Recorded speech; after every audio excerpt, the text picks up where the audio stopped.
This like some conference fun will now be recorded. demo stuff or whatever. But he um he had me watch a lot of movies, you know? Like he would specifically say, "James, I want you to watch this scene in the movie Lawrence of Arabia." Like these super classic movies, you know? He's like, "I want you to watch how they shoot from like their wide scene and how they get up to the camera and like go to the character, you know? And I want that kind of like shot sequence for my movie, you know, for this area." And I was like, cool, let's do it, you know? So like I would watch the movie and I'd study. So I watched the same scene like over and over and over again. And like, cause you know, in the beginning when you watch like a movie, I don't know about you guys, but you pay attention to different things the first time versus the second time versus the third time. So it was like a study analysis. It was kind of fun. It was a fun assignment, you know?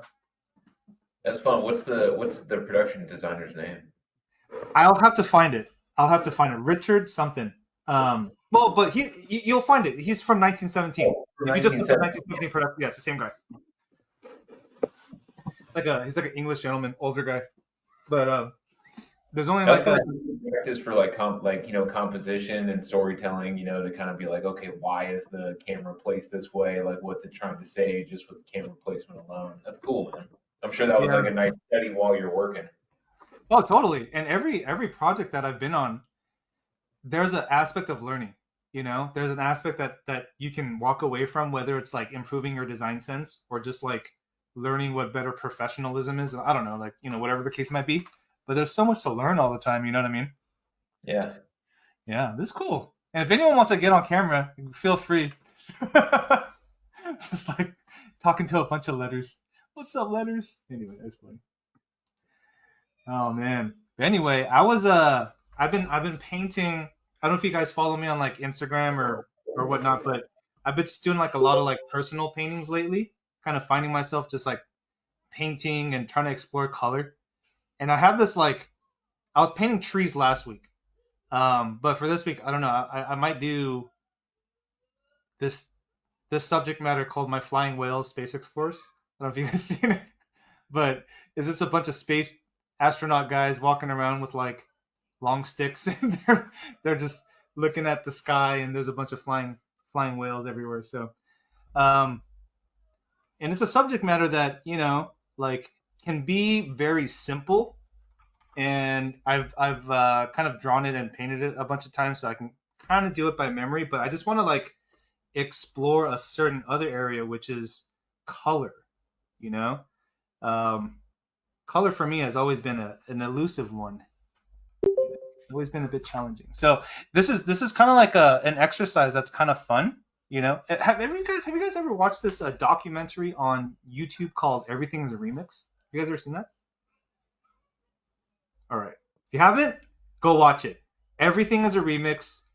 You might have to filter through the and find it on YouTube like the right one. Maybe I'll link it later. But it's a really cool look into how our system of media and entertainment design works and how things influence each other to influence each other to influence each other, right? And so like they talk about Star Wars and they talk about Quentin Tarantino, they talk about music, and it's just like if you think about it with concept art, it's the exact same thing. It's like so awesome, you know? But take a look. Let's see. I don't know. I'm just looking at some classic paintings here. You got some Frazetta, just like downloaded it. And who's here? Like a Dean Cornwell. So I have like these old classic painter references here. And what I like about them is it's sort of like not just the color palette, but there's like a really cool proportion, right? It's like there's like so much green and like a little bit of yellow and like even less red and there's it's a nice distribution of like color ratio, you know? Just like how composition is like about ratios, right? There's like a little bit of black and there's a lot of brown and more red. So it's kind of cool, you know? And sometimes when I look at these old school paintings, it's like stuff that I would never imagine that kind of color palette. You know what I mean? Who did the Spartan piece, man? I really like those purples and like yellows. Those are awesome. That is so wicked, man. Oh, I've been painting trees a lot lately. I just switched subject matters like the other day, but like, man, I was telling my wife like every time I drive around, all I'm looking at is trees. You guys ever get like that, where like you're like studying a certain thing, and then all you see outside is that thing? You guys know what I mean? It's kind of funny how that works. Oh yeah, some Miyazaki dude. Like, look at the color proportions; they're so pretty. It's like there's like a lot of different ratios. But anyway, I used one of these earlier for a different painting. I think it was like this. But look at that. That's so cool, right? And so sometimes what I like to do is just like mess around with like get it into like a palette, you know, just like do something like this where I can just pop, maybe sample, So I don't want to like really look at the illustration, but it's just like I just want some colors maybe that I can sample from that gonna give me an initial start, some sort of a starting point. Look at that. It's a lot of, there's different ratios, right? So let's see what we can come up with. We'll just let some of this stuff influence what I'll make today, I guess. What's a good one? There's like 1, 2, or 3. What's a appealing palette to y'all? Purple and yellow. Purple and yellow. I kind of like that one too. It has like a softer feel, Yeah.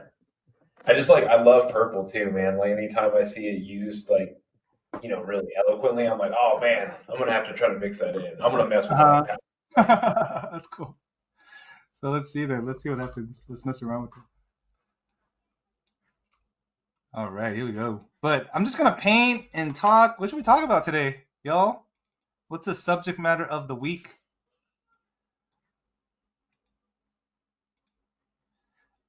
Um, what's been happening in entertainment? What's been going on? Any thoughts?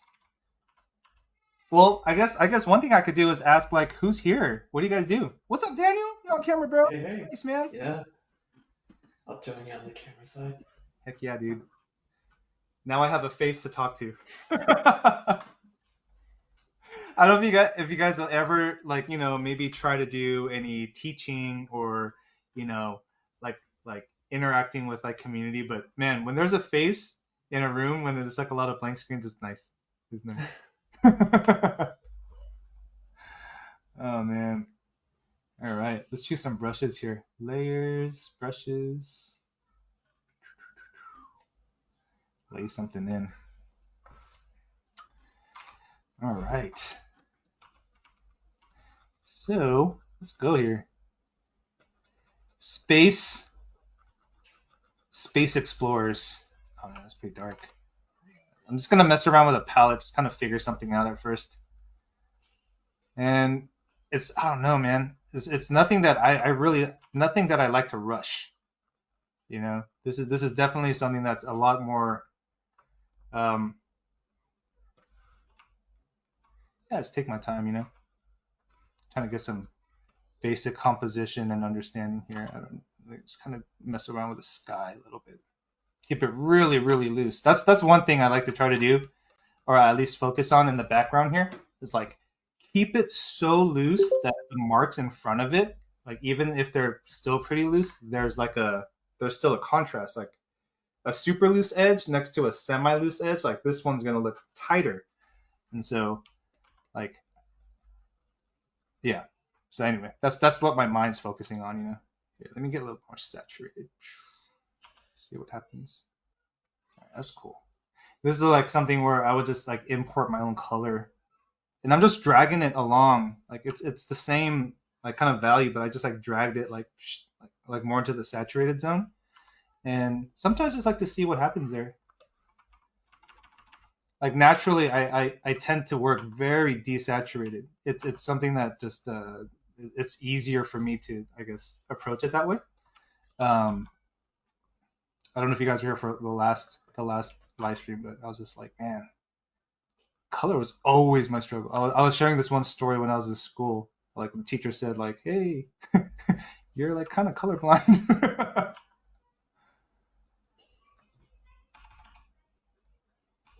And so I don't know. That could be discouraging at times, right?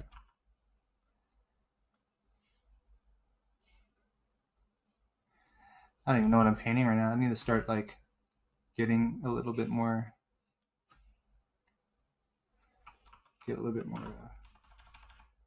into it here. Just some clouds, some weird clouds that streak vertically or something. I don't know what that things are. Okay.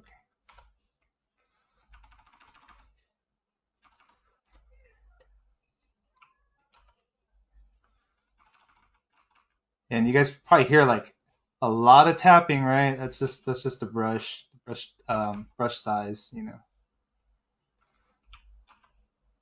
And I'm like basically trying to paint like I'm a pirate. Like I have like one eye squintedly open and the other eye is like really closed.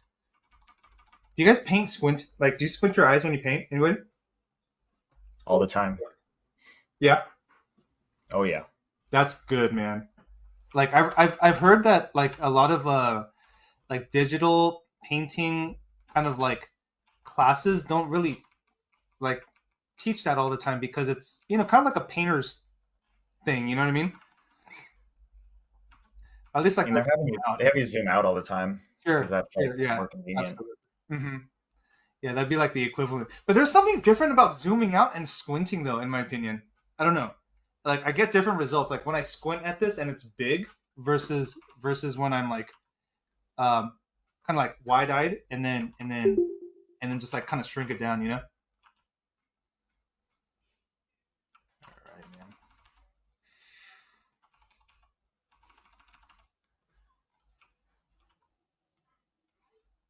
Okay.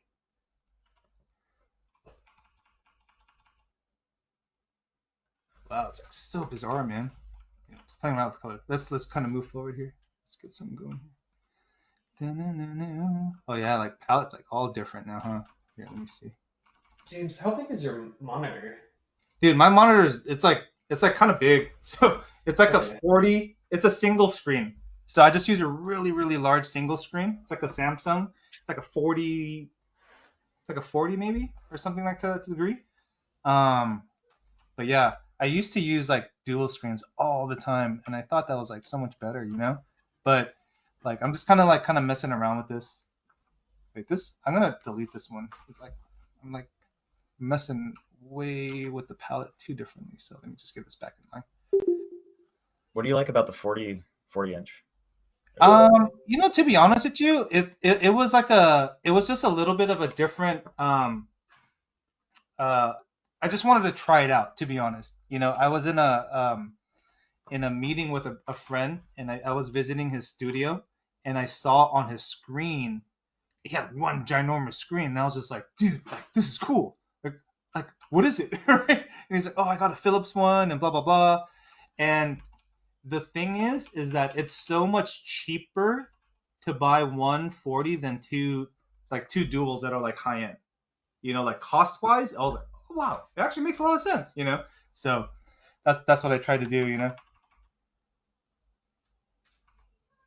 What's up, Hunter man? How you doing, dude? What's up, dude? Been a minute. Long time. Yeah, How's everything? it's good. It's really busy, but Dude, can you talk about what you're up to? yeah. Not like, So you know, behind the scenes, but like just like your updates. yeah. Cool.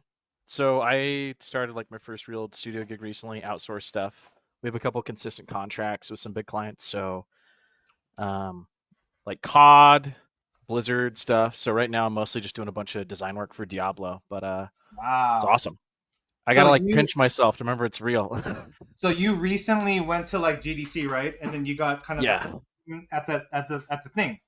Yeah, I got like it was a Got you the crazy job that you're chain talking of about. events. Yeah, right. So honestly, I got really lucky, but it was just like a couple of things leading to each other, and then some friends getting into the right place at the right time, Hmm. and just worked out. So I think that's called you know a bit of luck, but it's also planning, you know, and for it's like sure. a lot of the seed planting that just like it takes time for that stuff to happen. You know what I mean? For Yeah, sure. but Like you're saying, like, and we've talked oh about yeah, this stuff dude, before, but it was a lot of like that's awesome. dead ends leading up to that. But Uh-huh. it pays off eventually, right? When that one kind of like comes through. But it's good. Yeah. Because I was talking to this other student Igor that was in my class, and then we were talking about like how many jobs do you need to like start, like how many responses do you need to actually start your journey, as like your first job. He's like, you really just need one. You know what I mean? And it's like this whole idea of like, man, there's like really just one. We don't need everybody to respond to an email. Like you send out 100 emails, like if you actually get 100 replies, that's like it's really awesome, but it'll be really hard to handle. Yeah, for sure. Yeah, that's kind of funny, man. But anyways, how's it working, man? It's really good. Honestly, like full disclosure, first couple weeks, I got my ass kicked. Like I Mm. screwed up the first assignment, and it was one of those moments where I'm like, holy shit, dude, can I do this? But Uh-huh. learned, figured out eventually, and now we're in like a kind of comfortable place with it where they're happy with the work, I'm happy with the work, working much faster, much better. Yep. So, Yep. um, Yep. but it's cool. You That's learn just so called ramp much. up. That's just called ramp up time. Yeah, Yeah. Which I think like every studio knows that when you're new there, there's gonna be about a 30-day ramp up time. You know? Yeah. for Like sure. after I started like working with other art directors, and they just talked like, oh, we got a new guy on board.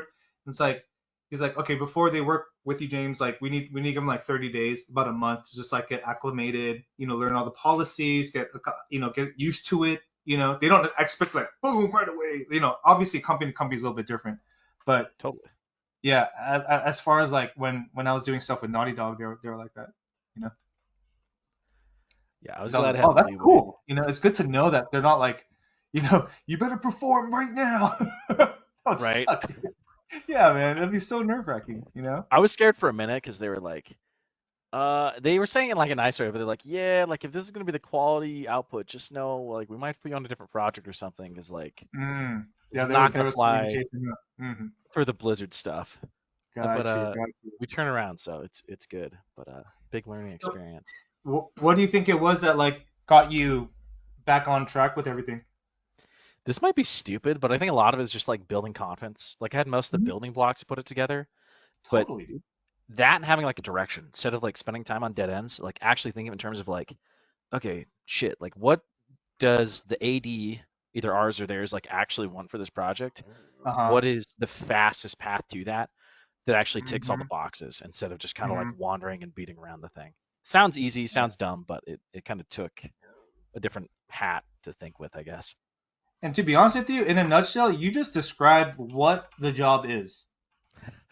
In the full like, you just remove like the technicalities. It's just like you have to assess what the job is. You have to figure out the fastest, most efficient way to get it done at the highest quality, and you got to figure out how to get it done. Then it's like seek and destroy. You know what I mean? Yeah. But yeah, that's totally you know. And because the parameters of each assignment changes, like some are fast, some are slow, the your strategy can change. You're not always like this like one punch robot. Like they can only punch one way. Yeah, that's so true, brother. That's cool, Exactly. man. But it's interesting. I guess it's just you think like hypothetically for so long, like, oh, it's gonna be like this way or that way, and then you actually get into it and you're like, oh, done. Just figure out different Mm-hmm. things. Mm-hmm. Mm-hmm. Yeah, that's cool, man. That's pretty interesting, dude. Yeah, thanks for all the Thanks for help sharing. getting here. Oh, dude, no, man. It's all good. It's part of the whole. I don't know. It's part of what we do, right? All right. I'm just painting some like a big rock over here. It's getting its shape laid in.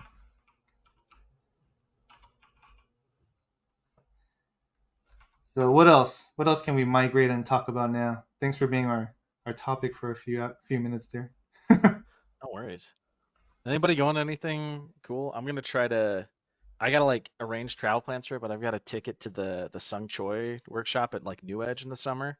Oh, where is New Edge? It's like It's in in Europe? Paris, Paris, so dude. it's Hell gonna yeah, man. be. My bank account's gonna be like running on empty, but I'm like, dude, I feel like it's one of those things where like Sung doesn't teach, so Mm, if I don't go, there's not going to be like a sung teaching thing for like years. And then if I Mm-hmm. do go, it's just Yeah, going to work out where it's like next year. He's like, oh, here's an online class or something. But you know what I mean? Like, I yeah. don't miss it. Fingers crossed. Yeah, man, that's cool, dude. I hope you really like maximize that experience. It'd be so much fun. Yeah, I think it'll combo well with. I finished doing the what was it? The 3D CD Chris's class, Uh-huh, and I feel like uh-huh. it would go pretty well with that. Because I know Sung's big into Blender too, and I picked up a lot of Yeah. good workflow stuff from Chris for that. No, nice. Yeah, I was just chatting with Chris Falkenberg. Yeah, Yeah, it's so good, I dude. love Chris. Yeah, he's a great guy, man. He's such a good dude. And he's like so like he's so young, but like has such a straight head on him, dude. It's like so it's cool. He's a cool guy. Agreed. Super refreshing. So if you don't know, guys, there's this gentleman named Chris Falkenberg. He was also a student with or like we're in a class together in our portfolio development class at Brainstorm, and he was a finance. He had a job, not even a major. He had a job in finance, and like banking, finance, like all that direction. And then one day he's like, I want to do art, and then he like focused and he changed it around, and then he really was able to excel. And I think that's this. It's just a cool story to like kind of understand that like truly happens. You know what I mean? Yeah, it's pretty awesome. Let's see here. What should I paint? But yeah, I think that's always something kind of interesting to look at, is how people got there, man. People all like your journey's different than like Daniel versus this person, that person. It's all so different, and I think that's why to be honest, you get all this different advice. That's why all the advice can be so different that you hear like online or when you talk to like different mentors or like different teachers, because like people all got there in different ways. It's kind of crazy. Yeah, it's true. I do think it's funny. Like I see. I guess there's nothing wrong with like YouTube art culture. Sometimes you see stuff get passed around. It's like, oh, here's the way to get into the industry, guys. Like, just do this. Here's my. The worst way is like, here's like the 5 secrets. Like, dude, there's not 5 secrets. It's just like working your ass off, a lot of luck, and then kind of I guess the secret sauce of like what you are as an artist and finding that. But Mm-hmm. it's Man, that's funny. so true, dude. It's like, but it's always been like that. Have you ever heard of those videos called 5 minute abs? You know what I mean? Like, it's always been there. It's like the secret. This is the secret way, and but people know there's no shortcutting there, man. You can't shortcut that. But that's the thing I think with the online space is that people just have to do their homework. They just have to do homework a little bit. All right, let's paint this rock a little bit. Yeah, it is interesting seeing like different people's experiences. I mean, me and like Dave, right? Like we were roommates. We went to the same school together, and it was like Mm-hmm. it's kind of crazy going to places where people would just like not do the homework and would not put in like the volume of work for stuff. I'm like, dude, how are you gonna get like good at like doing any of this Right. if you're so precious about like choosing to, I don't know, maybe not pump stuff out, but just like making something and like learning from it. Mm-hmm. I remember I was at a workshop. I was teaching a workshop like at a different country, and then they were asking like because they were students at the time, and I was talking a lot about my like student days, and they're asking, so like how many hours a day were you like actually drawing? And I was like, I don't know, 16 hours, like like every waking hour, or like we're just doing art because like you're either in the class or you're doing your homework or you're eating, that's about it, right? Like at art center. But they're like, why? Like the comprehension of doing that much art made no sense to that. Like it didn't. They were like, whoa, like really, like they thought like 2-3 hours a day was a lot, you know which I agree at a certain. I remember at a point where I was like, oh, if I could draw like 2-3 hours a day, that's a lot. If you can do it every day, that's super consistent. But then you meet these people that they're like just keep, it's like you meet the better basketball players as you get better at basketball, and I was just like, yeah, that's what we did. I remember it's totally what we did.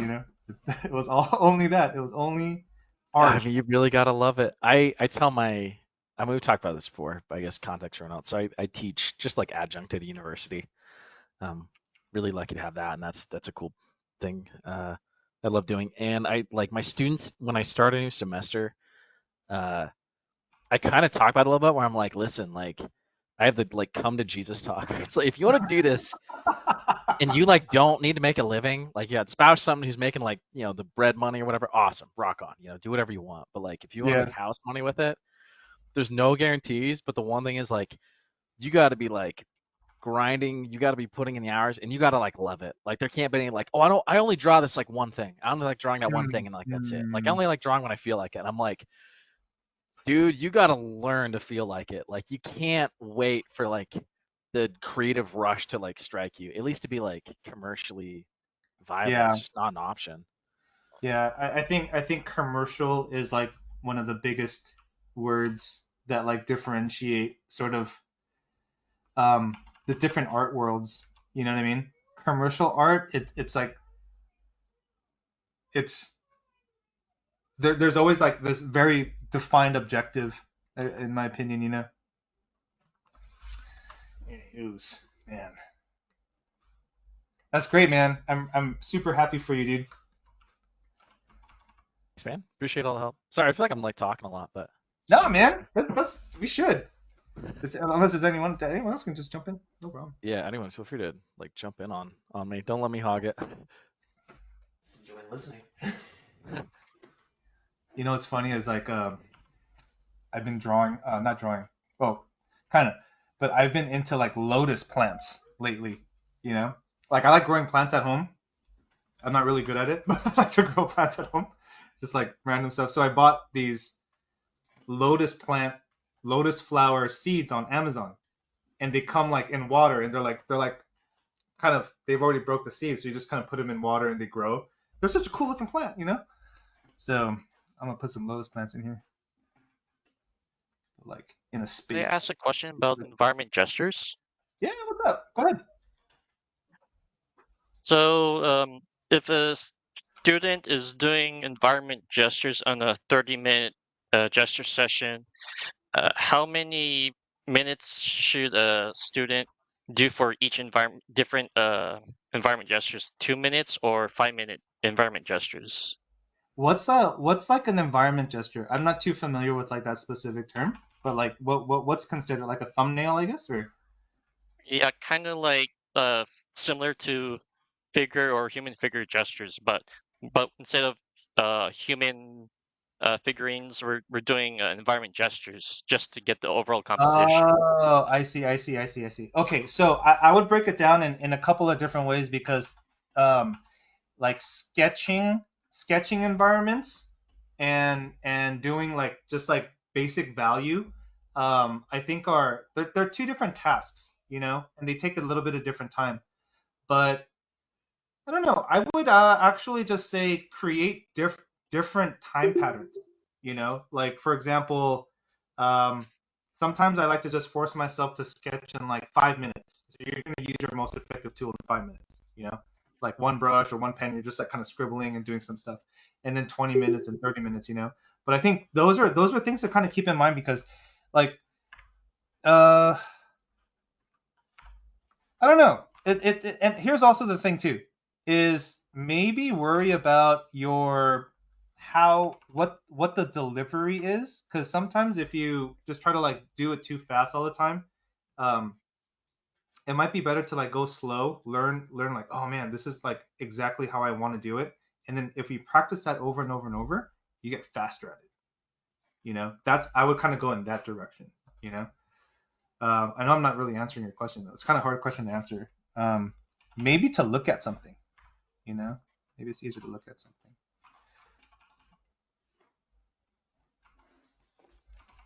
Here's my lotus plant. in here. Let me get this going. Big sucker. Make it bigger. Yeah, that kind of answer it. So it's like going, learning through like practicing shape and form, or practicing color, or practicing Right. grayscale values. Maybe Yeah. go in those fundamental stuff, and probably that might help for me, I guess. Yeah. I think that you hit it on the dot. That's kind of like, because all of those take a little bit of a different time, but like, so for example, maybe what I would do is practice just line art thumbnailing for like 2 weeks straight. Really get good at it. It's kind of like going to like martial arts class and you're just like learning that one punch. And then you get really good at it, right? Then you're gonna learn your second punch. Then you're gonna go to like grayscale value, right? It's gonna be slower than your line, but if you keep practicing the different punch, right, then you get good at that. Next, you're gonna get into color, right? That's gonna be a more complex, obviously, because it's gonna include knowing how to draw, because any painter has to know how to draw. Like drawing and painting are one and the same. It's just like the tools get translated differently. But learn how to draw it, learn how to value it. All of those are the fundamentals to do color. Like if you think about the ladder, it'll be like draw, value, and then color.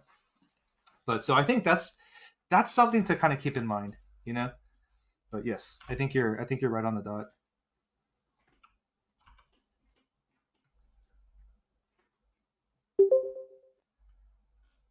So what else is on the agenda, people? What else is happening?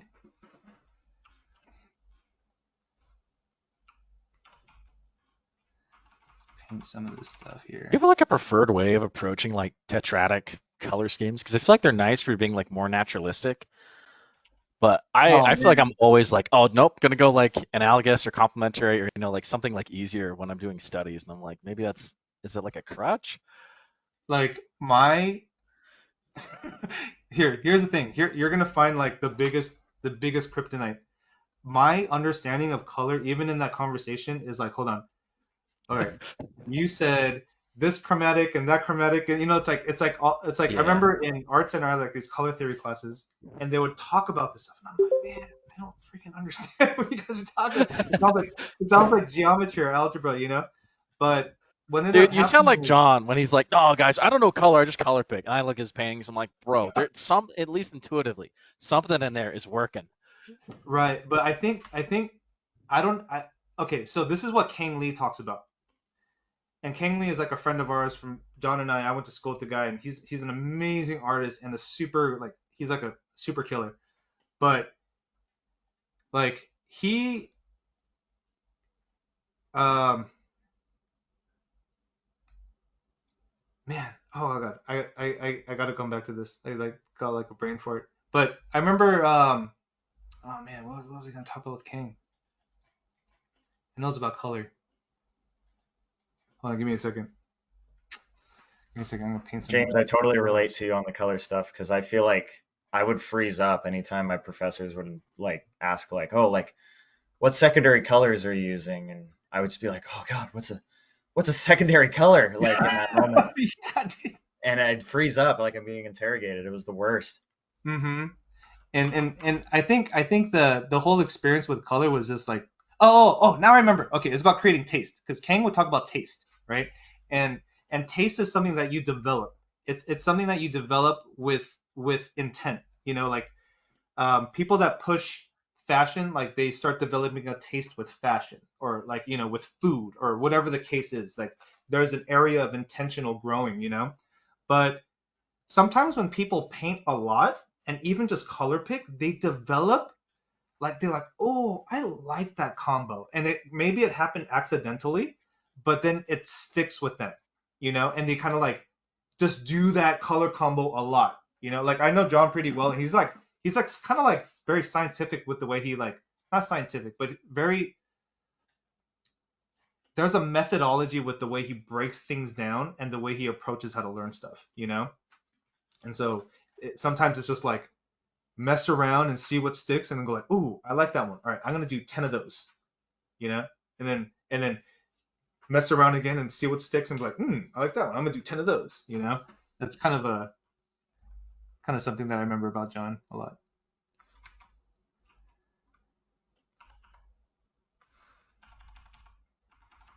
But yeah, man, developing taste is tough. And he'll just talk about it like that. He's like, man, that's why you like certain things versus the person next to you. You know, we're all in the same art classes. Should we have all the same taste? Like, no, right? We're taught by the same teachers. You develop a different sense of taste, and that's what guides like your decision making, right? Like these choices that intuitively come to you is based on your taste. Right? When you paint, or you draw, like right now it's so fast that you make decisions based on, oh, I don't like that line. It's not intuitively guiding me to where I feel comfortable. So then you scratch it out, or you redraw the line, or you repaint that stroke, and it's like all these like strokes become small decisions that are like, ooh, it's leading me up to this image, right? How do those decisions even happen? Like it's like subconscious. It's too fast to be conscious all the time. You guys know what I'm talking about? So yeah, develop that taste, man. You know. So That's why I like looking at art that I would never pick these colors. That's why I'm trying to force myself kind of to like learn it, and that's my methodology of absorbing things that I wouldn't normally know how to absorb. You know.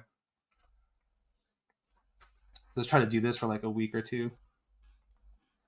I think that's actually a really good point on the taste. Is like something early on I didn't consider, and even now, like lately, I've kind of been thinking a lot more about. I have a friend, and they got hired on to Bungie, like doing marathon, and they were telling me like they're like, yeah, this is like gonna be it. Like I was gonna like try to do like this one last job push, and then if it didn't work out, just be like, cool, like I'm, whatever, I'll do something else. Like maybe it Mm-hmm. wasn't a good fit. They were thinking, and they got hired on, and like their stuff's good. Don't get me wrong, but it's one of those things where like they were like, yeah, like I feel like I'm not the best, but I think they chose me because of my taste.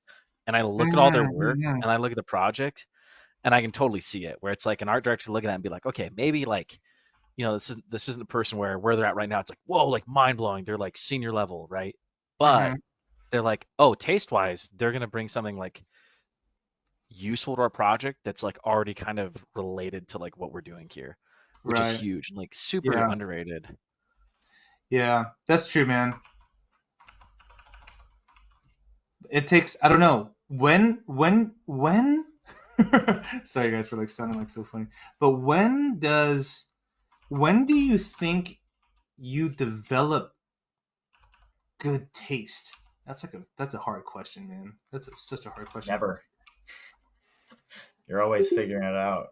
You know, or like how do we utilize this conversation and apply it to like, all right, how do I get my taste in front of people, like what you're talking about, right?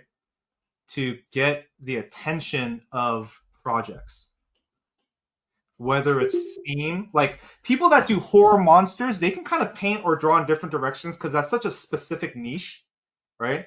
That it's like you're already in the club. Like if you do horror monsters, like you're in the horror monster club, right? But then there's like, you remember when Spider-Verse came out, guys, and then like Spider-Verse style like was everywhere, right? That became its own thing too. That's like a style, right? Or a taste level, or like, I don't know. Maybe style and taste are like a similar thing. Yeah. I like this conversation we're having. It's fun.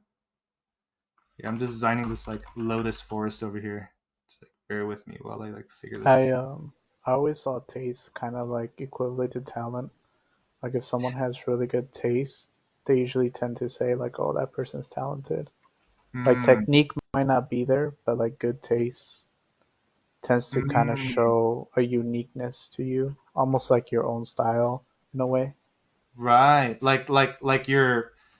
Oh, if there was a synonym that we could use for taste, what would it be?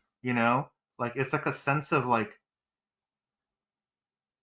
creative intuition or something. Is Like that like, instinct. would that be it? I'd say it's I like love gut pink. intuition. Gut Yeah. intuition. Yeah, I do agree with that. I agree with that a lot too. Do you think it can be learned though and developed? Like, is it like you have it or not kind of a thing, or what do you guys I think? I think it's like something that some people naturally have, like through observation and just like what they're into.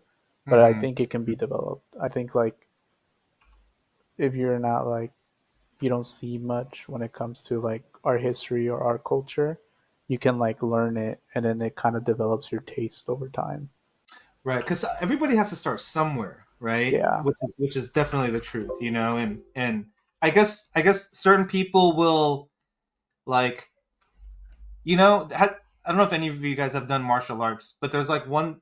This is what all masters say, like when you go into their school, is like, if you want to become a black belt, just don't stop. It's like the one way to assure that you can get a black belt. You just don't stop, right? Because once you do, that's what happens. But some people keep seeking to like develop taste, and they get to like, you know, white belt into like an intermediate. Some people stop, right? They're like, oh yeah, I have my sense of taste, and some people go further, you know, which is kind of cool, right? That's how like it's what like some of these art history people that we learn about kind of feels like, you know. Yeah, I wonder if taste is, I mean, at least to me, is like, like trusting in yourself and be like, I prefer these two colors, I prefer this aesthetic. And in that sense, I definitely think it can be learned. And Mm-hmm. I think that probably just comes from practice and trusting in yourself and those instincts and stuff. Right, right. I agree with that, man. That's true. This is a funny, like interesting conversation we're having today. I like it.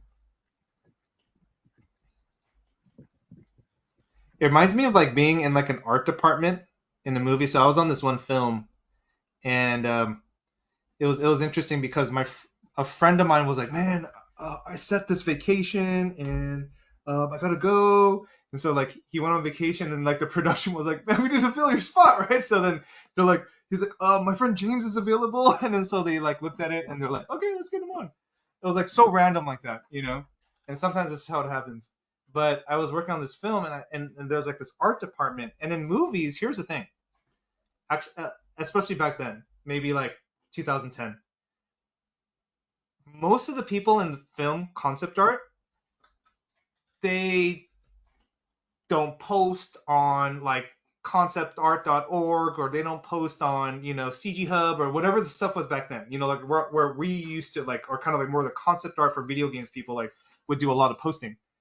And it's like you go into this film art department and there's such awesome artists that are like mind-blowingly good, right? And you're like, how come I don't know about you? They're like, oh yeah, I don't really have a website, you know. And I'm like, why the hell not, right? And they're like, well, I work for the union. Like the union calls me all the time, and I just the directors know my work. It's like I don't need like they just it didn't click, right? It was different, you know. It's like a different generation, you know.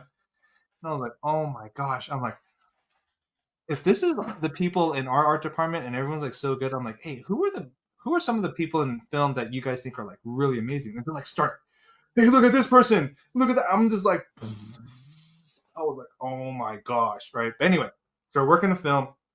We're in this big room, and there's like everyone's like facing their screen because everyone's got a job to do. Everyone's very professional. Everyone gets paid like a pretty good amount of money in film, so like they got to get cracking. But it's a good time. Everybody's talking, cracking jokes, like fun subs, like kind of subject matters that we talk about right now that kind of get like cerebral, like you think about it a lot, and then like someone just like crack a joke and be like, we're talking about something else. But it was like the most fun experience that I've had ever doing art, and I was like, man, this is awesome. I just want to share it. This is what it reminds me of right now. You know, it's like being in an art department. Like I'm pretty sure some of you are just like drawing or like doing your thing, you know, but just like, yeah, it's fun, man. It's cool. It reminds me of some of the stories I hear my coworkers tell about when they worked in like model shops for like Universal Studios and stuff. Just like the Yeah. craziest things would go down, and they were still just like making these really awesome props for the parks and stuff, and they were just having a Hmm. blast. And I'm like, oh, that's where I want to work. Like model Yeah. shop sounds fun. Yeah, man. Those stories. That's what I think like brings a different, you know, because at first like we fall in love with the craft, you know. At least that's what it was for me. I fell in love with just art and like the creation of it and everything, and then became this understanding of, oh man, like you can do this for like a career and in video games, which was like a combination of two loves for me, like art and like video games and movies. So I was like, hell yeah. and then just like, man, like this is all possible. It's amazing, man. So, but learning from those cats, learning from those people, having a good time, that's what became later like the next love, right? Like outside of the craft, like the next love that I fell in love with was just like kind of the people around, man. It was amazing, They like made awesome friends in the industry, like lifelong friends.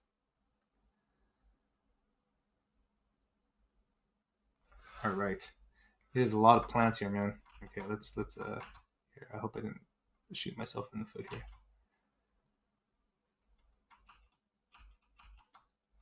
That's one thing. Like I feel like there's a lot of maybe there's just my experience, but I feel like a lot of people kind of bad talk being like in house these days. Like, nah, dude, I want to be like remote and chill and stuff.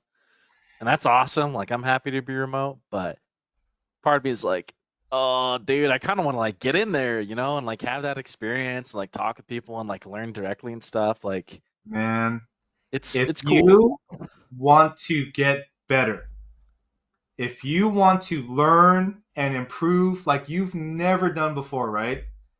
Go in house and be next to the like. But it depends who you're working with too, obviously, right? But oh man, the learning curve, nothing beats that. That's like iron sharpen iron time.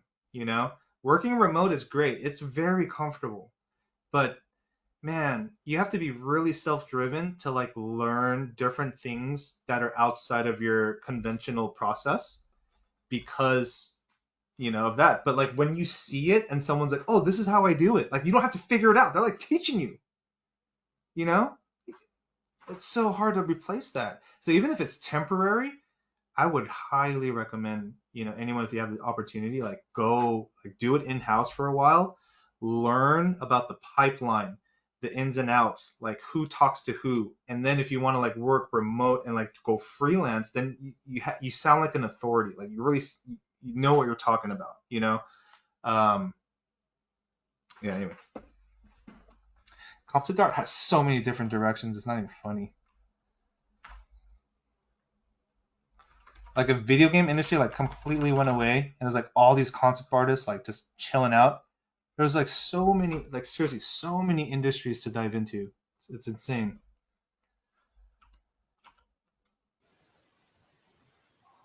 I do feel like maybe one thing I've learned, not like this like a golden bullet, but it's like if you're flexible and you're willing to do whatever, like as long as it's any kind of like conceptual artistic design stuff, if you Mhm. just go to like a meeting thing or someplace where like artists are not, ironically, that's where all the Mhm. people are gonna like need artists because it's like business people and stuff like that. You can like sell them on your skills instead of like Lightbox is great. I love Lightbox. It's like artist Christmas.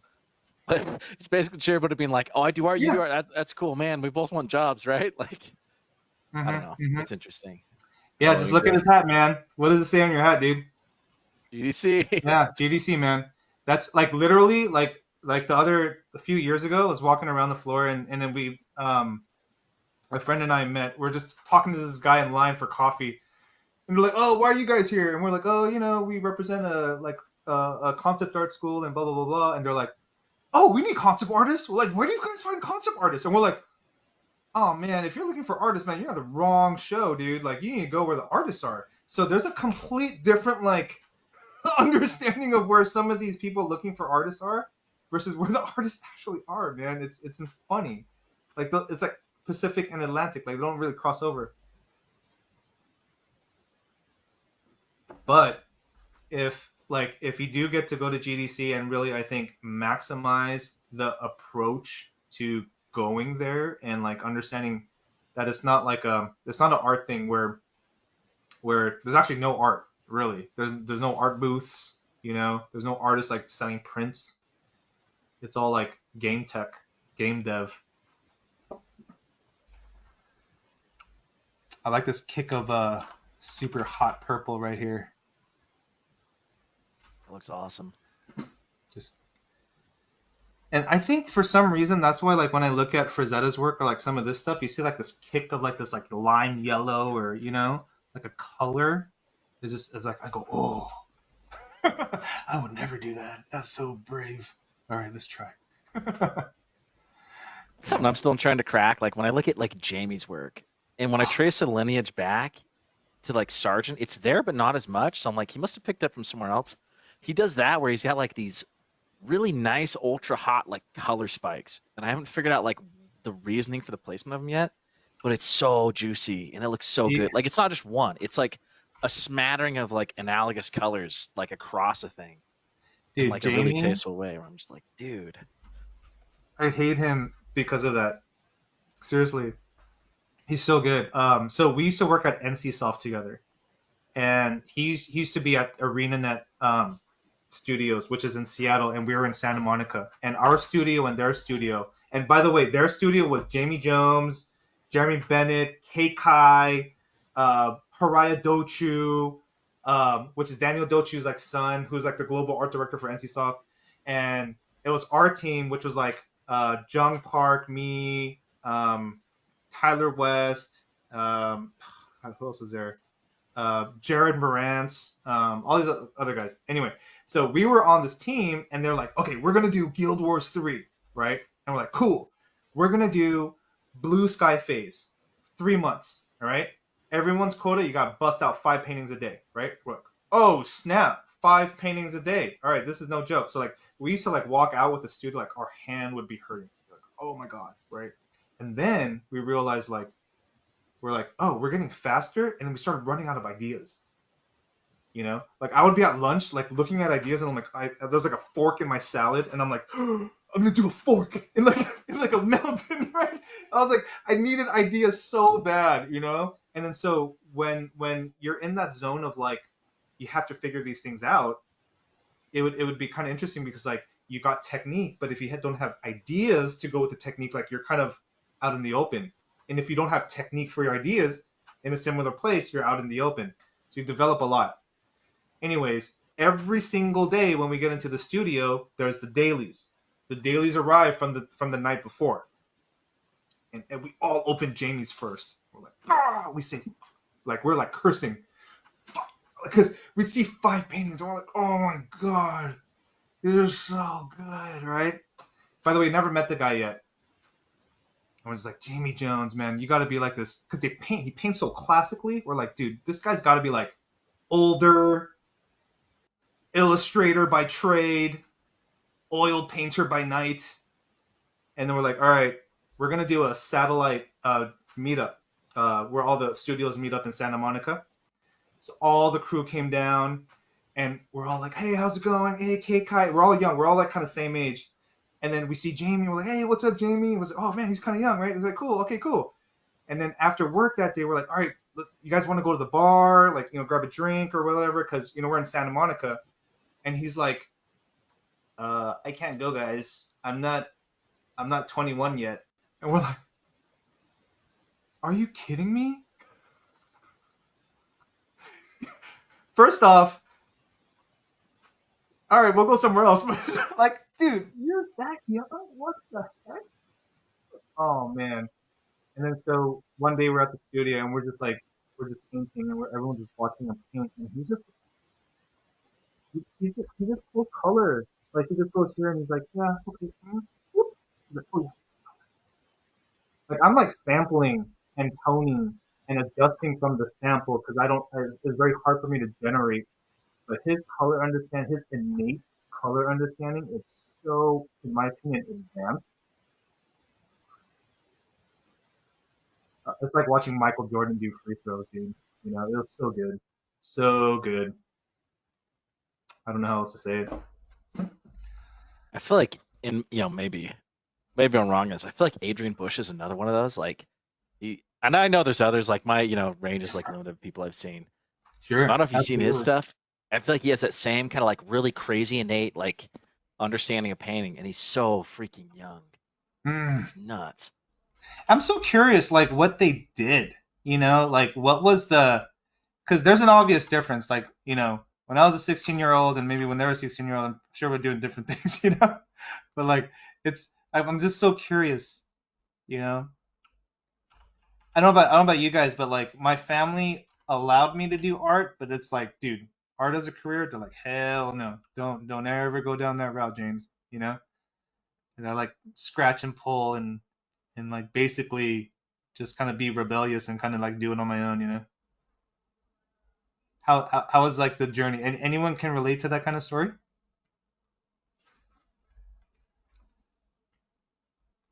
It's a hard conversation to have with your parents when you're like, "Hey, Mm. I want to draw," Yeah. and they're like, "Oh, They're like, well, that's it for him. Lost cause." yeah, right. Yeah. Hi. So yeah, that's something that happened to me. I actually wanted to. I got into like different streams before, but I wanted to get into art, and I tried doing art. My parents wanted me to do nursing and stuff, and I dropped out of it. And then I did at that time graduation in media studies. Gotcha. Uh-huh. Yeah, and then I again, like, I completed it though, but I stick to art. Yeah. Wow. That's great, man. Dude, keep going. Whatever you're doing, just like keep going. I don't know what fuel you need, but man, there's definitely like places that you'll probably go if like you just don't stop. Like you just wouldn't imagine that these things would happen, you know? Because like what I was saying earlier, like as you get better at basketball, you meet more people that are better at basketball. It's just how it works. You know, that's the way the universe works. It's the way like the hobbies align, and as you know, you kind of meet more people and like hopefully opportunities and things can all align and be a part of that great growth. That's so amazing. Yeah, that's true. Yeah, and currently it's like the dream is still there, like, to be an artist and work, again, come back in the industry and work and Mm-hmm. everything like that. Currently, I'm working in the back of the restaurant and stuff like that. Dude, Yeah.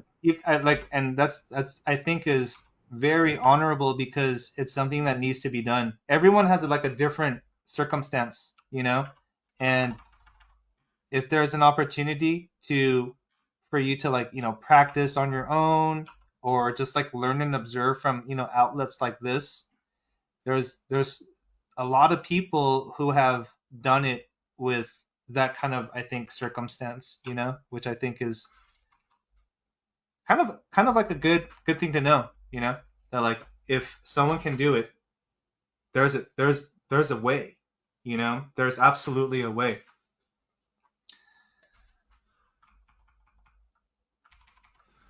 Yeah. Yeah. Thank you so much for the encouragement. Like, I believe in it. Yeah. That's great, man. Yeah, we'll keep trying to do all this stuff and just like do these fun gatherings, but I try to grow and do all sorts of fun stuff. Right. Yeah, normally I think otherwise it's the hobby can be realized. I'm sure for everybody at one point it was like, oh yeah, this is like a hobby, and then it turned like really serious, right?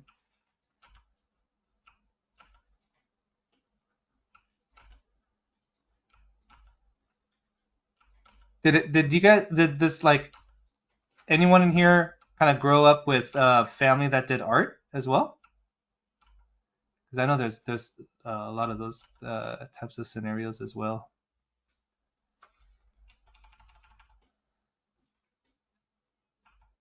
'Cause my mom, she would paint a lot. Like her job was she was a banker. She had worked at a bank. And she was a very intelligent woman. Like she knew numbers really well. She was very good in finance. And so she worked at banks, but she would paint at night and on the weekends. And I distinctly remember like I was playing on the floor, like I'm that young, and I'm looking up, and I'm just like she's like painting on the easel. I remember that. But oddly enough, there was like no support. Like don't go to art school. You know what I mean? I think because my parents are Korean, and in Korea societally, like man, in the culture there, like art is a very low job in the societal level of things. And they just, and in that time, there was no career in Korea for artists. There was no career path, or like even commercial art was like very seldomly seen. So yeah, there was just like that was kind of it. It's kind of interesting. I gotta hurry up. I gotta paint this stuff, man. Let's go. I totally get that, James. I remember we've talked about this a couple times before when you were like helping me out with stuff, and it's like I didn't grow up with like parents who like they're like, oh, like screw you for doing art. So I still feel like pretty lucky, but at least like part of my family is like pretty unsupportive for the longest time, and it was hard to be angry because like it came from a good place where it's like, hey, we want you to like not star, and we think this is like a horrible idea, but doing things with like, They're yeah, like we're gonna like, genuinely being like trying to yeah. look out for you. hmm Like I had Yeah, to like move out for a little while over it just so I could like, you know how it is, right? You telling me like Mhm. I remember you telling me it's kind of the same with your dad, and mine would like come in like frequently, like every night, be like, "What are you doing? Why are you staying up working on this stuff? This is dumb. Like you're spending way too much time on this art stuff." And I'm like, "Dude, for all this work, it's got to be like a 24/7 hustle." And it was Yeah. like that for like a few years, but luckily it all worked out. One of the things too that I would have to admit is that, man, especially with like studying or things like that, I was not that hard of a worker. The hard working thing hasn't triggered yet for me, and so when I was trying to do art, I think that was one of the first times that I showed that I could work really hard, and I think I understand. Like my parents never see me work hard, so like when I say I want to do art, like they're not going to support it. It was more of, I think, my attitude towards things was just not that great. But for some reason, that was the one thing where I found myself really being able to like apply myself. Like I would never stay up late doing stuff other than like playing, like messing around, playing, doing video games or whatever. But to stay up all night studying, yeah, right. That like that would not be me. But this was like one of the things where I was like, oh man, like, I'm finally able to kind of do this, like showing that I worked hard. And so I think that's what kind of surprised my parents later on. They're like, whoa, you are taking this pretty seriously.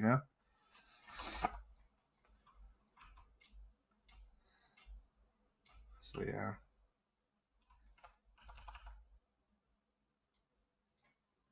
Yeah, I'm just gonna do a space dude right here. Just standing right in the middle. Normally when I'm like teaching a composition class and all this other kind of stuff, I'm like, yeah, don't put stuff in the middle. Use a rule of thirds.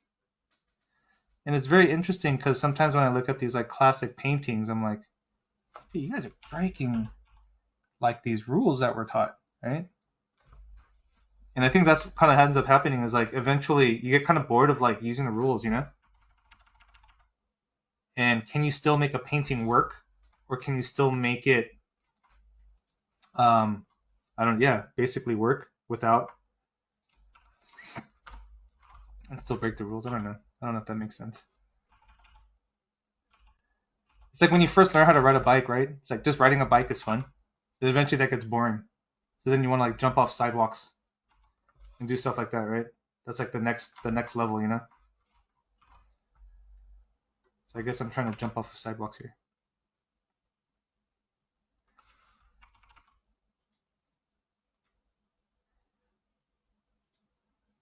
He's got his hoses. I'm just painting mid-tone value first, and then getting into dark accents. And it's like starts to form the shape, right? Like just dark, not even using light, but just like mid-tone dark. Kind of like that. Kind of works for me. It's something I think still needs work for me.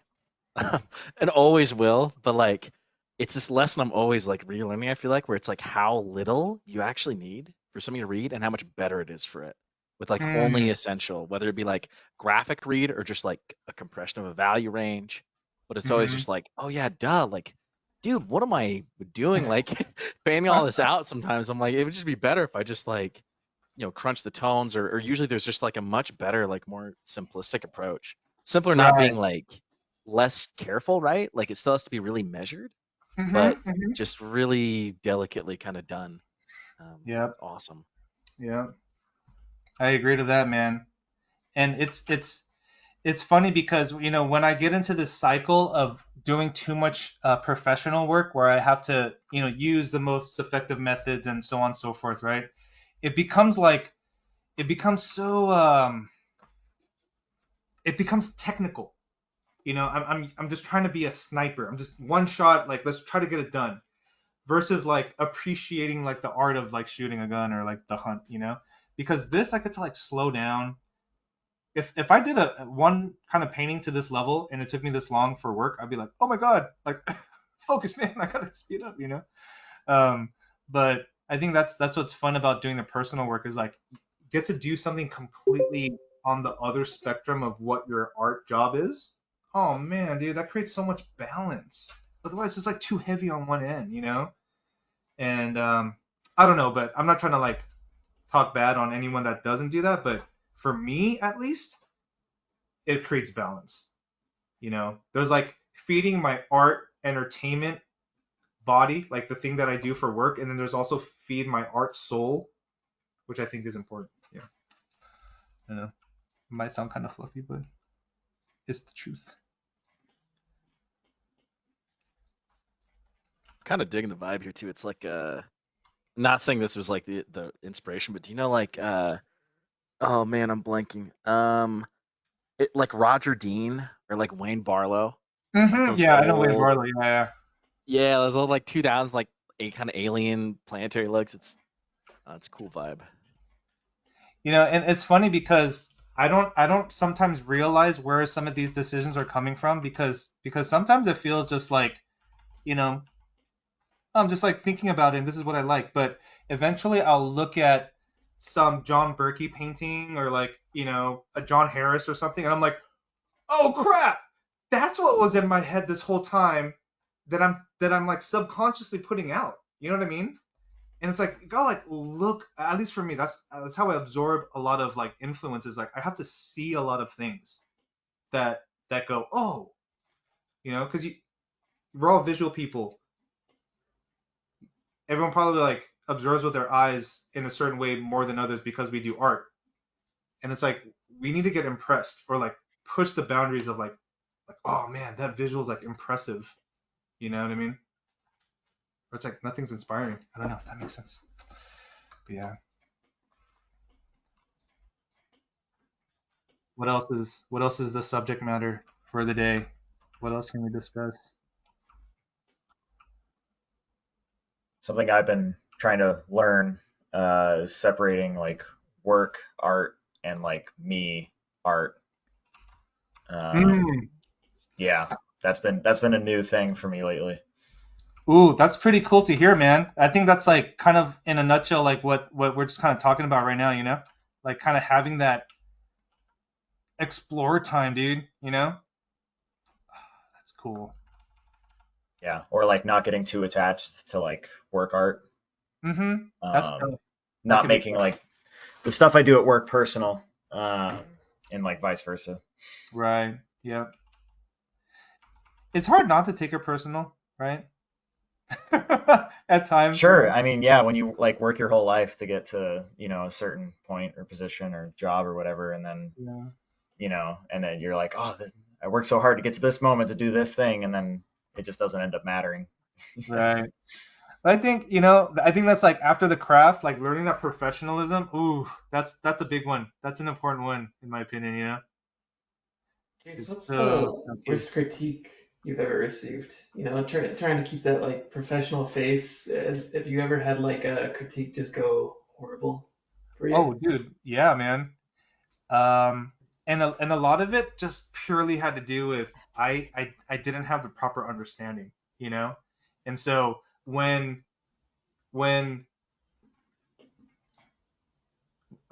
So, oh man, so like I think there's at times where I assumed what they were talking about, you know, and I would deliver based on that. And instead of kind of following up or asking a follow up question, just like confirm, because I'm like, oh, is it this one or this one? Okay, they're talking about this. I would just make that decision in my mind, so I would do that. And man, it was like literally like, what, what are you doing? You know? And he's like, I told, and it became because now I'm like frustrating the person, right? So I was like, can you listen to me next time? Make sure you do what I'm saying, or don't come back.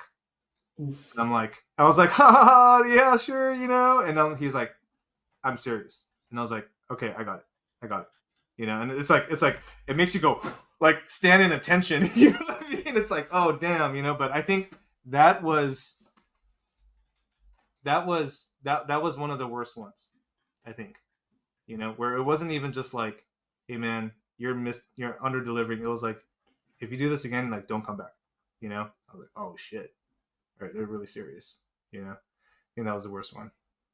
Dang. Yeah. Yep. You know, I mean, everything could be said in a harsher way, but yeah, that you know, as far as the message was, like It's as direct loud as it and gets. clear, Yeah. man. You know, Was loud. that a school setting or a work setting? That was work setting. Oh man. It's Yeah. terrifying. Oh yeah. And then you know, it's just what happens when it's like working with certain industries or certain generation. I don't know. I'm not trying to justify anything, but that was probably one of my worst stories, you know.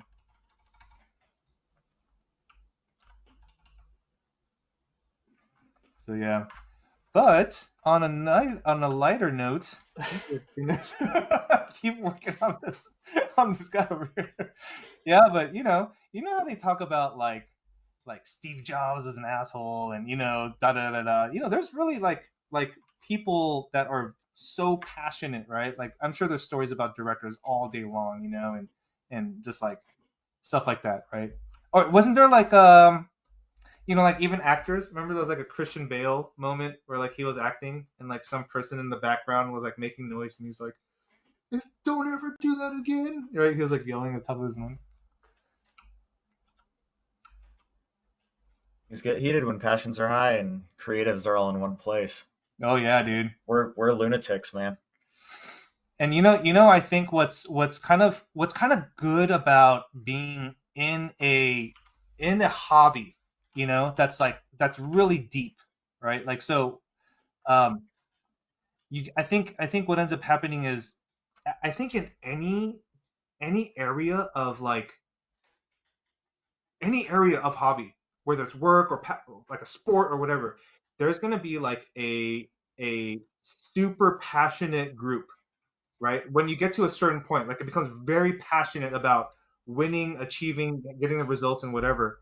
And like I experienced that with because I used to do a lot of martial art tournaments when I was like younger, you know, and seeing like world champions, like what they actually do to become a world champion, you're like, holy cow, man, like that's passion, dude, you know. And it's like you like learn, you're like, oh my god, like this is a whole another level, right? And and I think that's how it is with some art. Like it's like there's like a whole other level of like sometimes it's passion. Like obviously people gotta like try to be as cordial as possible and stuff like that. But man, like in sports you're gonna get that. You know what I mean? Like my son does little league right now, and I'm like, man, dude, some of these parents get like into it, man. You know, they're like so passionate about little league. You know. But yeah, anyway, that's kind of like a funny story, right?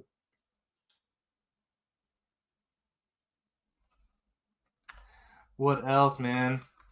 What else is on the Jones? What can we chat about?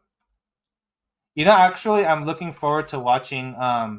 You know, there's like a new Lilo and Stitch movie that's gonna come out.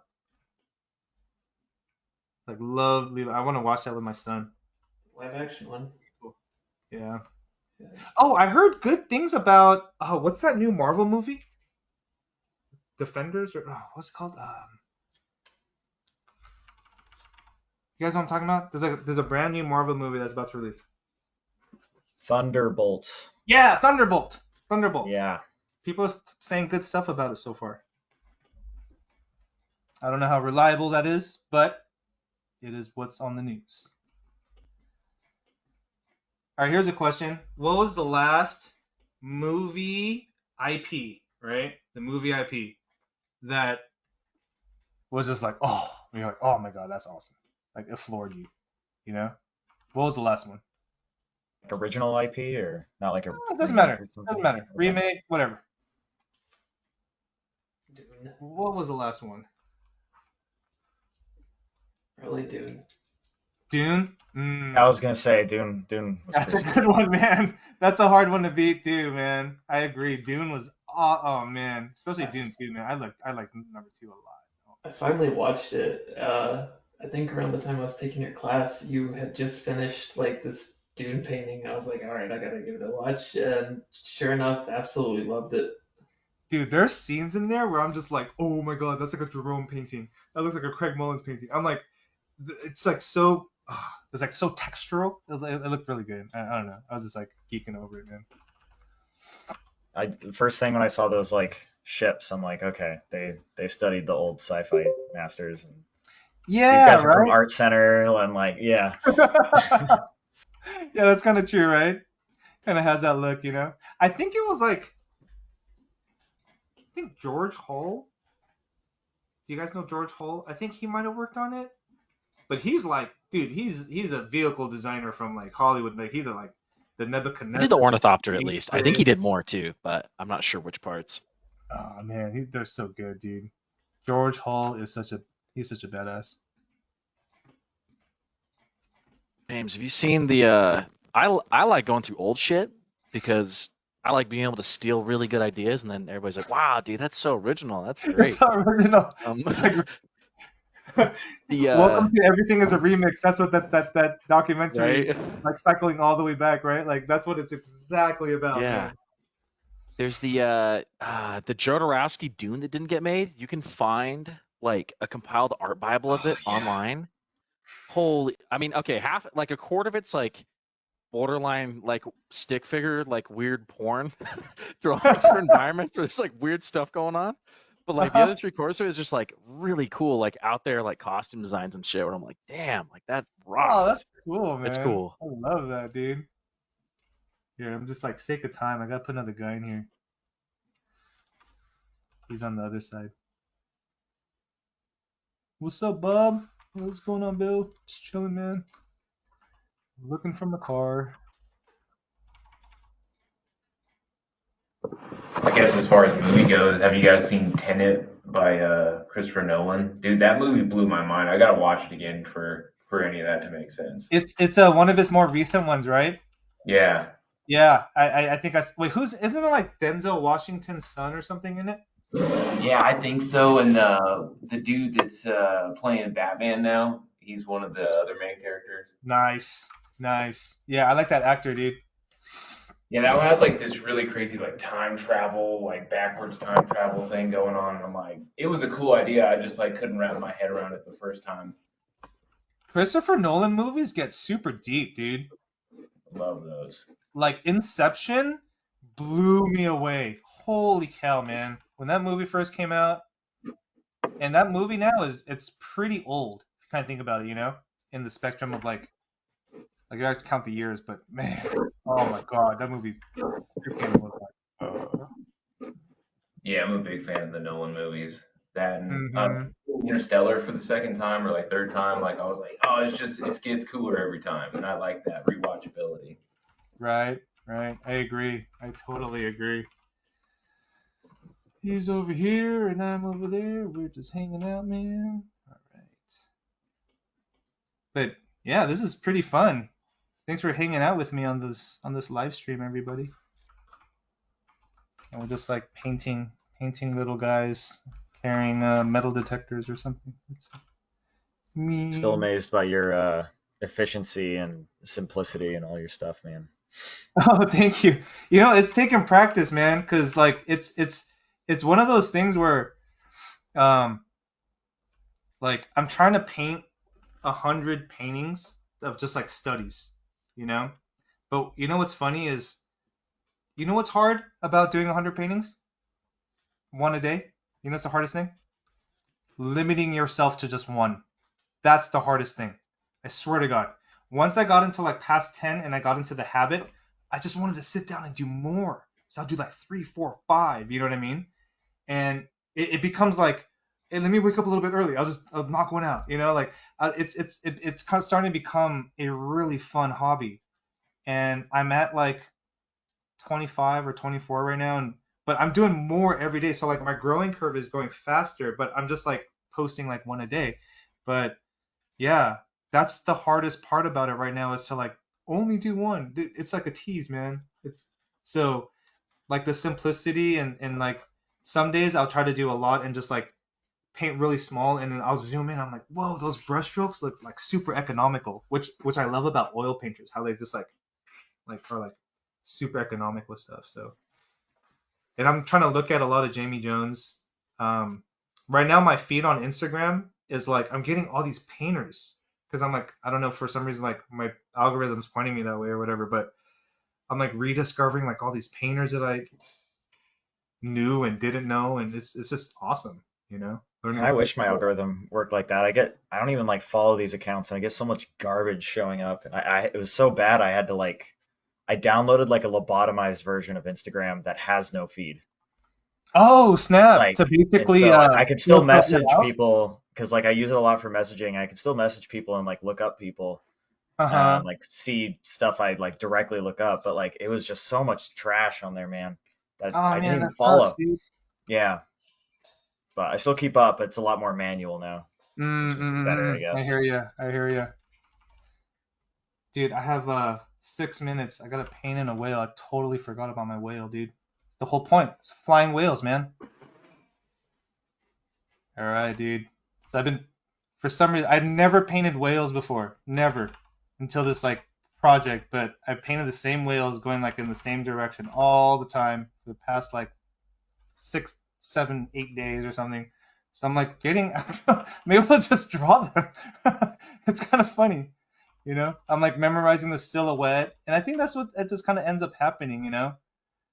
Is like you get just like better at it. My first my first whale was just like it took forever. I was like looking at the photo, and I'm just like trying to copy instead of trying to learn and edit. I think that's what's important about painting, man. Like, you can't paint exactly what you see. It's like you got to edit, you know, like make some decisions, you know. That's where I think painting is just so beautiful. All right, so let's go in here. Let's go pick the dark values.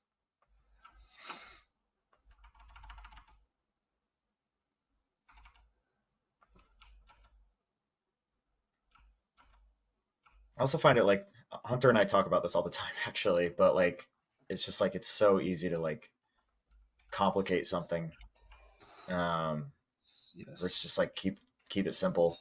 Yep. You Yep. just like start to go crazy, and you're like, what am I doing here? Like making it so much harder for myself. Yeah. Cause you know every once in a while we do those pieces where more made it better. You know what I mean?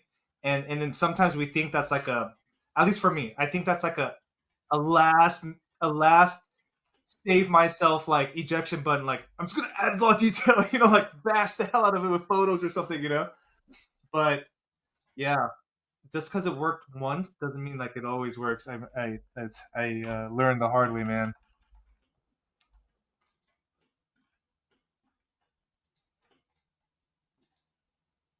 Get that eye right there.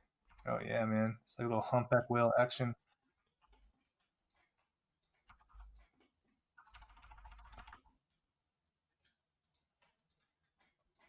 So now I'm trying to get a weekend with the wife and son and do a like go to the aquarium of the Pacific in Long Beach over here. It's like a really awesome aquarium because I'm like getting infatuated by sea life, like marine life. It's like my focal point right now.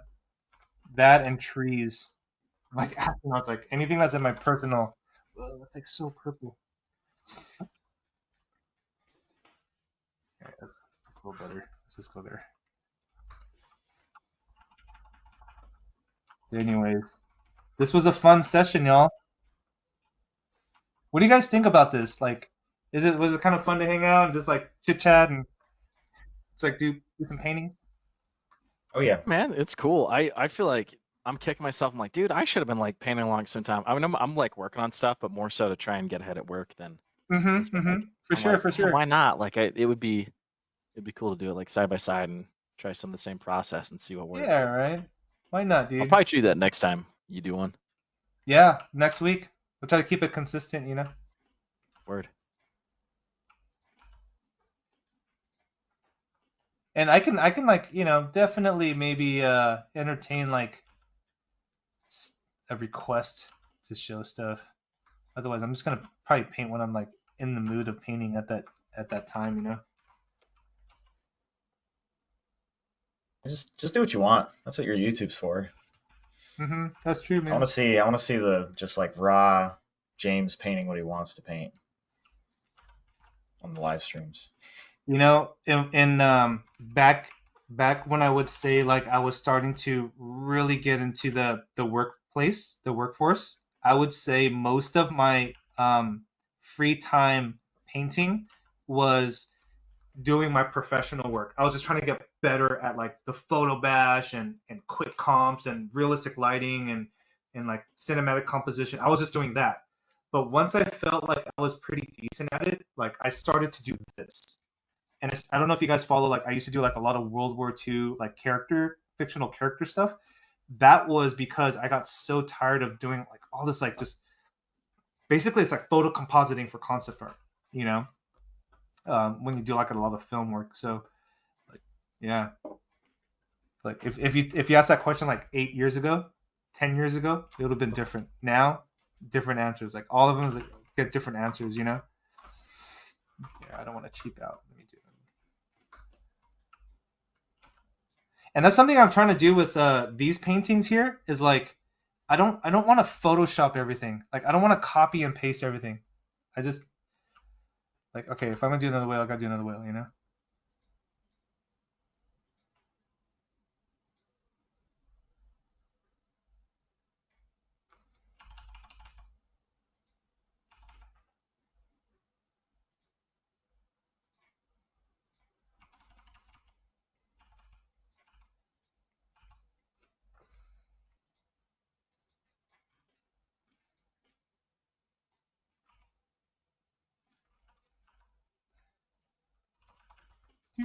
It's like little. They call them calves, right? What, baby whales, I think, if I'm not mistaken.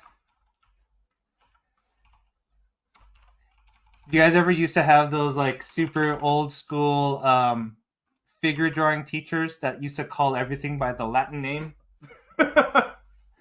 This is the dorsisimus maximus muscle. I'm like, whoa, dude! Like every single muscle, they know the Latin name. You know, it's kind of crazy. They're like, it's not the knee tendon. It's. I always thought that was so impressive. Like, going into their class, like, wow, you guys really know this stuff, man.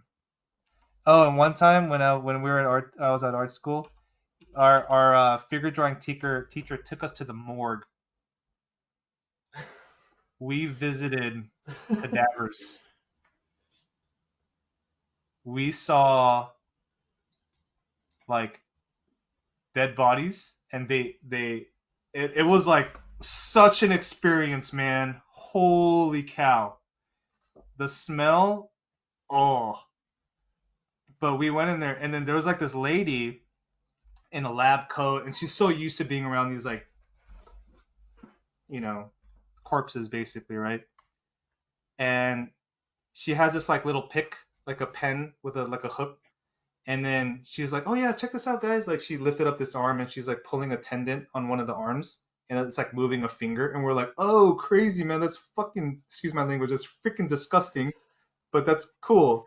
And she's like, yeah, that's so interesting. And she like scratches her head with it. And she's like, yeah, yeah, yeah. And we're like, oh, like we're like losing our minds, dude. I was like, oh my god, guys, I gotta get out of here, man. And I remember we went back to school because that's where we all parked, and like everyone's all like, I don't want to eat anything. I'm just gonna go home. You know? It was so... Oh man, that's a story I remember. Man, it was pretty crazy, dude. We had that bodies exhibit? Yes. Yeah, we had a few cadavers from that come to our school, but that's nowhere near as gruesome as actually going to like the morgue itself. Yeah. It was kind of crazy, man. And so I never forgot that moment, dude. Holy cow. Pretty funny, right? Like, sure, we all have these like different stories, but anyways, y'all, thanks for joining me today. I think we'll just call it from here, guys. I'll like post this up or something later, but finish it up later. But thanks, guys. I'll catch you guys on the next one, and have a good night or day Thanks, James. wherever you guys are. See you, man. Yeah, thanks for hanging out. Yeah. Have a good one. Take care, y'all. Bye. Okay.